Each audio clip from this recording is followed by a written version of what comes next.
Hey everyone. Today we're going to do a slow yoga practice for seniors that's based on Dr. Loren Fishman's study of the 12 yoga poses for bone health and osteoporosis of the spine. This is going to be a complete yoga class that includes all 12 of those poses. We'll begin with standing poses and then transition to the floor for the final poses. You might want to have a yoga strap or block handy for some of these poses. So make sure you've got your mat, your nice safe space, and while you're getting it together, I just want to thank you for watching Chittaruba Yoga. My name is Laura Wilson. I'm an ACE certified personal trainer and 200-hour yoga instructor with over 18 years experience working with seniors. This channel is all about adapting exercises to meet the needs of our changing bodies. Here you'll find the modifications that you need to keep aging actively so you can remain independent as long as possible. I post new videos every Monday morning, so make sure to subscribe, hit the bell so that you'll be notified when they're ready, and take a moment to hit that thumbs up button if you enjoy these videos. We're going to start with a slow flow to get ourselves warmed up. Just coming to our mountain pose and taking a few deep breaths. Taking a quick scan of our body and just noticing how we're feeling today.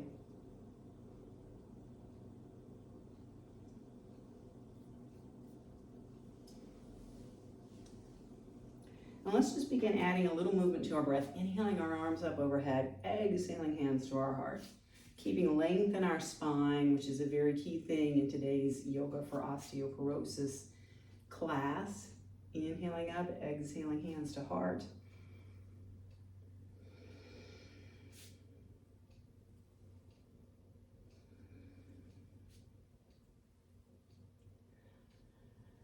And let's keep our feet at hip distance.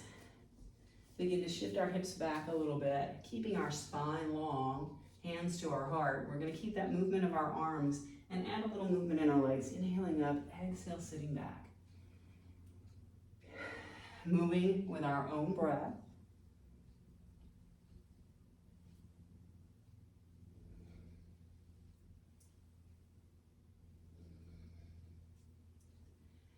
And let's just do a few hinges at our hip, coming about a quarter of the way forward.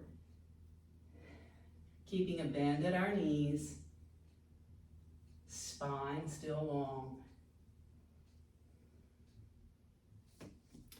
Coming back to our mountain pose at the top of our mat.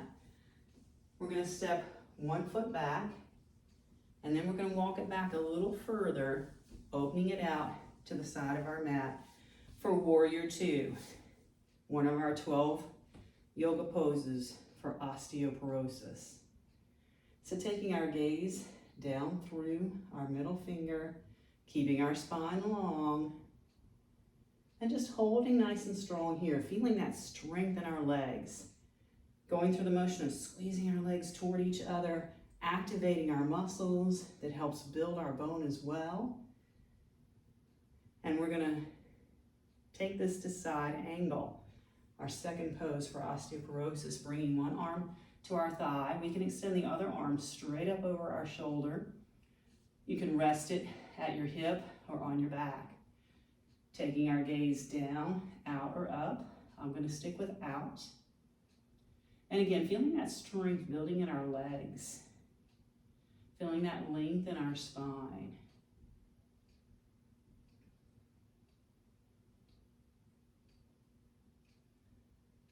And we're going to lift ourselves back up to Warrior Two so that we transition to our triangle pose, straightening our legs, shifting our hips back, and reaching forward, bringing our hand to our leg, or here's a spot where we can use a block if you want to bring your hand to a block.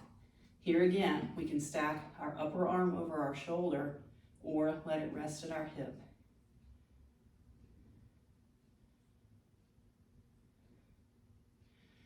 Very good. Now, interestingly enough, even though twists are generally not recommended for people with osteoporosis, Dr. Fishman's study does have some twisting poses. The key thing as we do our revolved triangle pose next is to keep our spine nice and straight where it is. That's one reason I like the block, because the block is going to keep you in that position. We're going to bring our upper hand down to the block. If you have a chair, you can use a chair, and you can also just take your hand to your thigh if you prefer.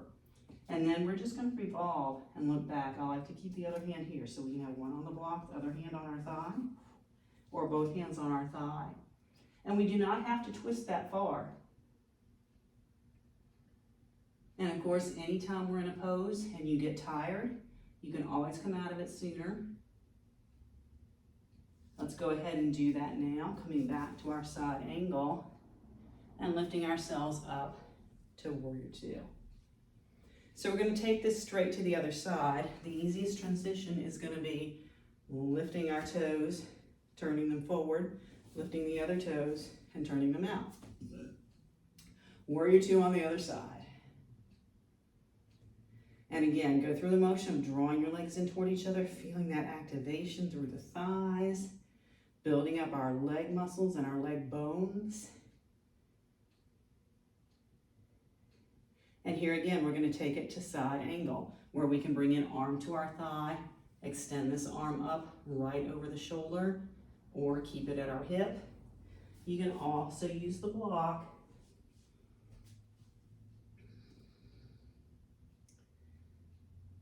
Feeling that strength, feeling some fire.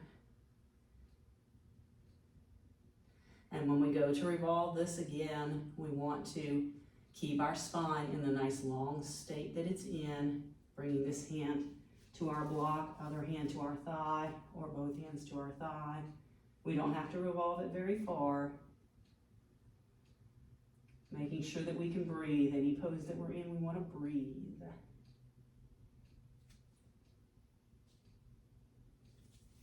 Let's go ahead and unwind from that and bring ourselves back to Warrior Two. And we'll walk our back foot in a little bit, bring ourselves to our mountain pose. So the first pose that's done in the series by Dr. Fishman is tree pose. I prefer to do them in this order to get our body nice and warmed up. If you wish, get near the wall, step off the mat because that tends to make a less stable surface. And we're going to shift our weight to one leg, turn our toes out, and then we can actually come in bringing, let me just get over here where you can see, bringing the toes down and just balancing here. We can also bring that foot up onto our calf.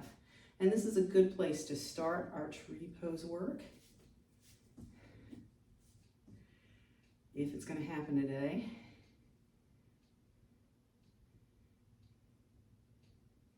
Balance also helps us reduce the incidence of falling. Let's shift to the other side, and again, you can keep the toes down, heel on the leg, or lift it up onto the calf. But balance work helps train our muscles to keep us stable and up, so decreasing a chance of falling, which is something we definitely want to try to avoid if we've got osteoporosis.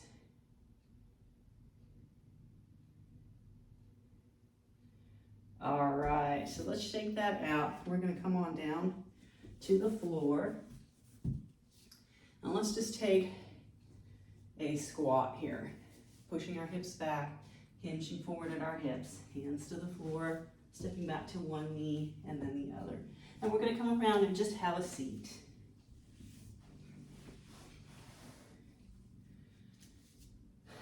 So we're going to move into two more twisting poses. We want to think about keeping our spine long. We never want, and do not do this, we never want to round our spine forward, especially if we're going to go into a twist.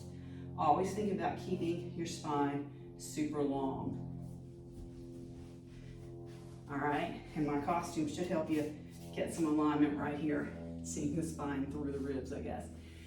All right, so we're going to start with our sage pose. Let's draw our right leg up. And we're just going to take a twist. My favorite way to do this is to stay nice and tall, give that leg a hug with the opposite hand, and then we want to take the other hand just behind us. And if we bring it right into our bottoms, put it right there on the floor, that's gonna help us keep that length in our spine. So make sure to keep that length in your spine. Do not bend.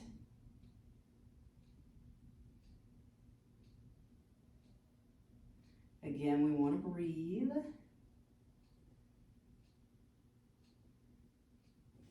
And let's release from here, taking it to the other side. And again, keep tall. Give that leg a hug. Other hand right at your bottom, right there on the floor so you can push and keep that length. And again, you don't even have to twist that far. Some people twist far enough that they can get their elbow to the outside of their thigh. No need to go there, especially if this is new for you and you do have osteoporosis. We want to keep it safe. So let's release from there, taking it to the other side again. This time we're going to do half Lord of the Fishes, where we're going to bring the bottom leg in and the other leg up. You can keep it on the same side or crossed over. This is not necessary. You can do it right here. Same thing, hug, hand on the floor right at your bottom. Keep that length. Making sure it's breathable.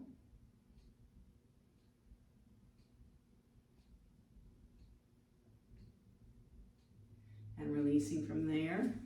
Let's take this to the other side. So we're going to pull this foot in, this leg in, or you can cross it over, but you can also just leave it here so you can sit really tall, hug the leg, other hand near our bottom.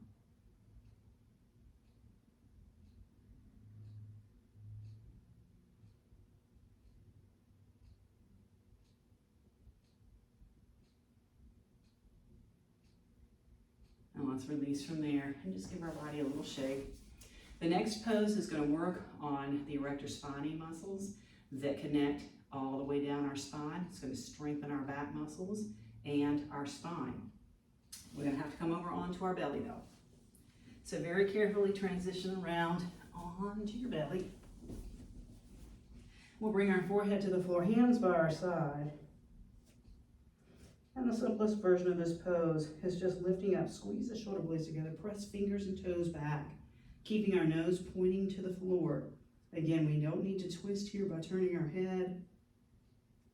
Just keep pushing our fingers and toes to the back wall, crown of our head to the forward wall.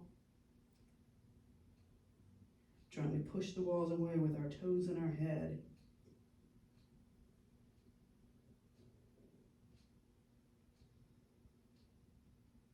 And again, come to a rest if you need to. Let's come down. Stack our arms on top of each other, placing our forehead on our top arm. Taking a few deep breaths into our belly.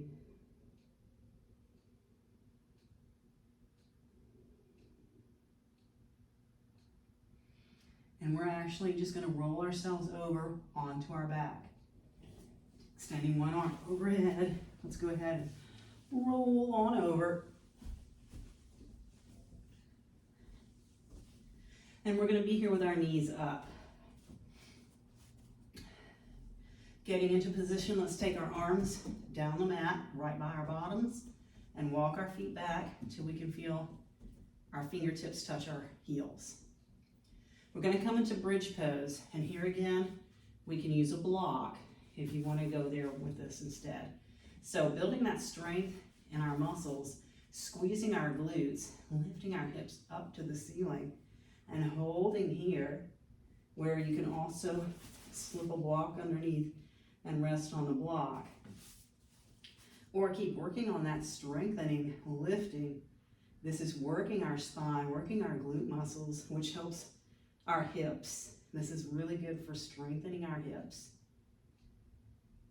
And of course, if anybody has fallen, more than likely, let's roll down. That is where you had the break. So we want to strengthen those butt muscles to help protect our hips. Now we're going to move into two more poses that will help stretch our muscles and bones. This is hand to big toe. Now normally you would take two fingers, take hold of your big toe, and extend your legs straight up. If you have a strap or towel, you can actually wrap this around just beneath the ball of your foot. Hold on to the strap to extend your leg up. And if you don't have any of that stuff, you can just hold on to the back of your thigh and extend your leg up. I'm going to go ahead and do this holding on to the strap, but again, you can also hold on to your thigh.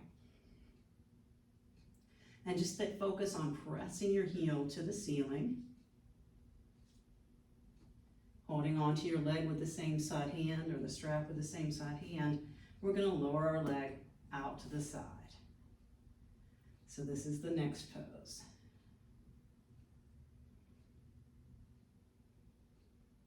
So just make sure you got space here for this.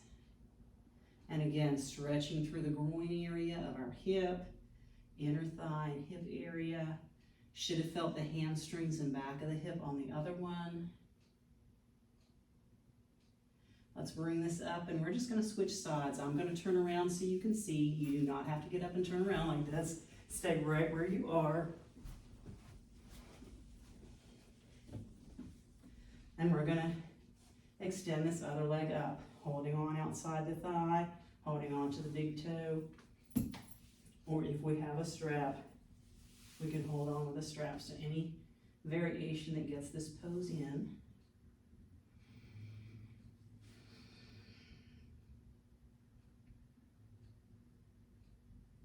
And then taking this to that wide leg version. I like the strap version better than just holding underneath the thigh, because you can push against the strap with your foot while pulling against it, adding a little extra oomph to the stretch and some strength work in the leg by pressing.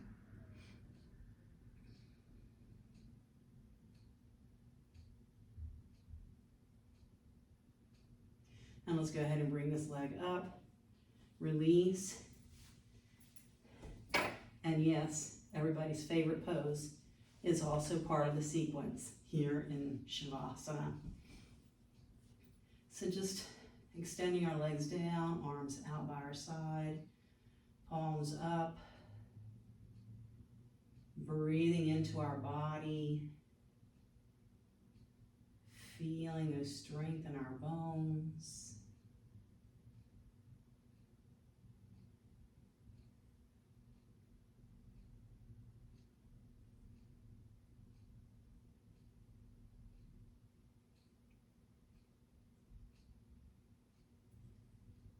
And staying here as long as you want. Whenever you're ready, we'll just start by wiggling our fingers and toes, just moving our arms and legs. When you're ready, we'll hug our knees in, rolling over to one side. And we'll use our top hand to push ourselves back up and just come to an easy seat, whatever's comfortable for you. So let me know what you think of yoga for osteoporosis. Which of these 12 poses felt the best to you? And also let me know in the comments below if you have osteoporosis, particularly if it causes you to fear falling.